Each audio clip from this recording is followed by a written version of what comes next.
Assalamualaikum warahmatullahi wabarakatuh. Welcome to RH YouTube channel.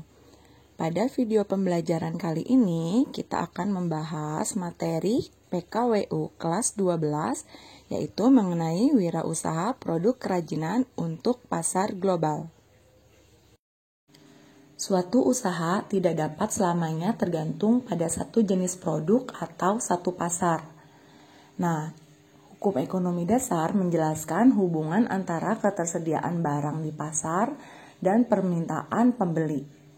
Kalau misalkan ketersediaan barangnya ini melebihi permintaan pembeli, maka akan menurunkan harga barang. Jadi, apabila banyak produsen memproduksi barang yang sama dan ketersediaan barang menjadi terlalu tinggi dibandingkan dengan permintaan pasar, maka harganya akan menjadi sangat murah kan, dan barang tidak laku. Nah, pada saat itulah diperlukan inovasi untuk pengembangan desain produk baru ataupun target pasar yang baru. Nah, upaya pengembangan produk dan pasar baru tersebut ini disebut dengan diversifikasi. Jadi, diversifikasi produk ini dilakukan agar usaha itu tidak tergantung pada satu jenis produk dan satu pasar sasaran saja. Nah, saat satu produk mengalami penurunan penjualan, maka produk lainnya akan mengatasinya. Nah, pada gambar ini adalah model ANSOP, yaitu 4 strategi dalam upaya pengembangan usaha. Nah, yang pertama adalah market penetration, market development, product development, dan diversification. Nah, market penetration itu adalah upaya untuk melakukan penjualan produk yang ada kepada pasar sasaran yang ada juga. Jadi, dua-duanya sama-sama ada. Terus, selanjutnya market development atau perluasan pasar. Ini adalah upaya untuk menjual produk yang ada kepada pasar yang lebih luas. Nah, yang ketiga ada product development, yaitu upaya menjual produk baru kepada pasar yang sudah ada. Yang keempat ada diversification. Ini adalah upaya pengembangan produk baru untuk menyasar pasar yang baru juga. Nah, telah dipelajari kalau sebelumnya itu bahwa pasar ini menjadi satu kunci penting dalam keberhasilan suatu usaha. Nah, wirausaha dikembangkan berdasarkan pada kebutuhan dan keinginan pasar. Jadi, dengan demikian, peluang produk diserap pasar akan lebih besar. Nah, posisi suatu usaha juga terhadap pesaingnya itu harus diperhatikan. Kenapa? Karena dapat mempengaruhi rancangan produk dan penetapan harga jual. Jadi, riset tentang pasar bertujuan pula untuk mengenali pesaing yang ada di pasar tersebut. Makanya, posisi suatu usaha itu terhadap pesaingnya harus diketahui juga oleh wirausahawan, ya, agar dapat memenangkan persaingan. Tujuannya apa? Nah, persaingan yang terjadi ini dapat mempengaruhi rancangan produk dan keputusan penetapan harga jual produknya. Nah, pada era ekonomi atau dikenal dengan era globalisasi, seluruh bangsa ini cenderung sama dan seragam. Nah, era industri dia menghasilkan barang yang diproduksi pabrik dalam jumlah yang banyak dan dipasarkan ke seluruh dunia. Jadi, konsumen di Indonesia dapat memiliki produk yang sama dengan yang dijual di Eropa dan di Amerika. Demikian pula sebaliknya. Nah, jadi ini membuka peluang untuk usahawan lokal untuk bisa bersaing di pasar global. Nah, globalisasi ini di satu sisi memiliki sifat positif karena dengan memberikan kesempatan yang sama pada bangsa dunia. Namun, memberikan juga ruang yang sempit pada perbedaan dan keunikan. Nah, manusia kan pada dasarnya tertarik pada perbedaan, serta menyukai keunikan dan kekhasan. Nah, jadi pada era industrialisasi dan globalisasi ini menyebabkan kebosanan. Makanya manusia itu nanti kembali mencari keunikan dan kekhasannya dari alam, adat, budaya, nah termasuk juga kerajinan. Nah, industri pariwisata memberikan peluang. Kenapa? Dengan kedatangan wisatawan memberikan peluang dalam perkembangan produksi kerajinan secara global. Wisatawan membutuhkan buah tangan untuk dibawa pulang kan? Nah, jadi wisatawan lokal maupun internasional merupakan pasar sasaran dari produk kerajinan. Nah, sasaran pasar global dibatasi menjadi 2. Yang pertama adalah wisatawan yang datang. Yang kedua adalah wisatawan yang melakukan pembelian secara online. Jadi, kedua pasar ini sama-sama memiliki ketertarikan terhadap produk unik dan khas yang mudah dibawa atau dikirimkan.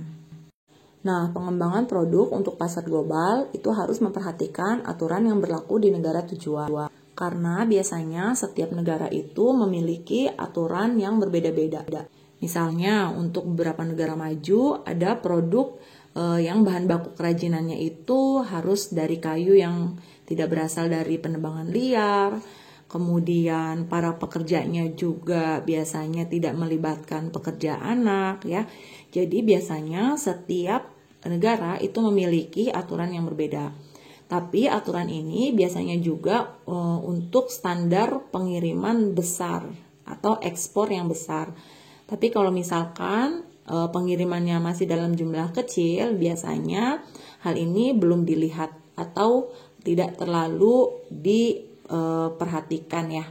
Karena biasanya standar seperti itu digunakan untuk ekspor dengan pengiriman dalam jumlah yang besar. Nah, berdasarkan sasaran batasan pasar tadi, yang pertama kan ada pasar wisatawan ya kan, yang kedua ada pasar yang online, pembelian secara online. Nah, biasanya untuk yang wisatawan yang datang ke negara kita, mereka pertama memperhatikan budaya khas daerah, kemudian produknya juga harus unik, terus cenderung mengutamakan estetika daripada fungsi, jadi lebih mengutamakan estetika.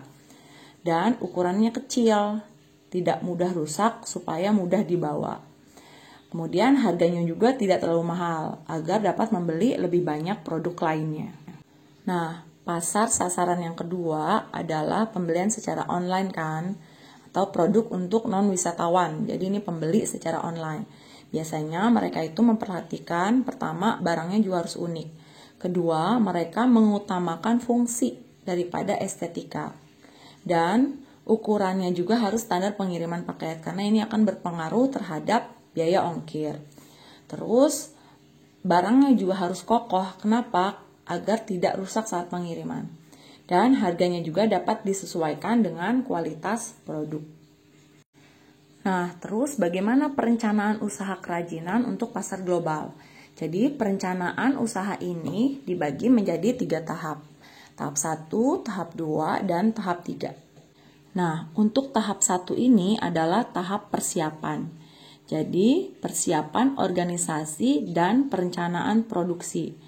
Nah, tahap perencanaan produk ini disebut juga dengan tahapan research and development. Ya, jadi tahap 1 ini mulai dari pembentukan organisasi dan pembagian tugas, menetapkan target dan strategi, membuat jadwal kegiatan, dan menetapkan biaya produksi dan harga jual pembiayaan serta alur keuangan. Nah, selanjutnya masuk ke tahap 2. Nah, kalau tahap kedua ini adalah tahap produksi hingga penjualan. Jadi biasanya kelompok wirausaha ini dia melakukan produksi kerajinan sesuai dengan target produksi dan melakukan upaya pemasaran sesuai dengan target penjualannya. Jadi pada tahap kedua ini hal yang dilakukan adalah melakukan produksi, kemudian melakukan quality control, kemudian melakukan pengemasan, dan melakukan promosi, penjualan, dan distribusi. Nah, selanjutnya adalah tahap ketiga. Nah, kalau di tahap ketiga ini adalah evaluasi dari seluruh kegiatan wirausaha yang telah dilakukan. Jadi, kegiatannya itu kalau tahap 3 evaluasi kinerja dan keuangan, kemudian penyusunan laporan evaluasi. Nah, evaluasi ini juga dia bertujuan untuk mengetahui kekurangan dan melakukan perencanaan perbaikan. Jadi kalau misalkan dalam kegiatan usaha produk ini mengalami kekurangan, maka kita bisa melakukan perencanaan perbaikannya. Nah, pada pertemuan kali ini kita sampai di sini dulu. Kemudian, Ibu akan memberikan tugas kelompok. Kelompok akan Ibu bentuk. Nah, tugasnya seperti apa? Tugasnya adalah, ini yang pertama, kalian mengamati lingkungan kalian. Ya, boleh lingkungan di daerah sini, atau ini secara global saja, nggak apa-apa. Kalian bisa searching di Google ataupun di YouTube.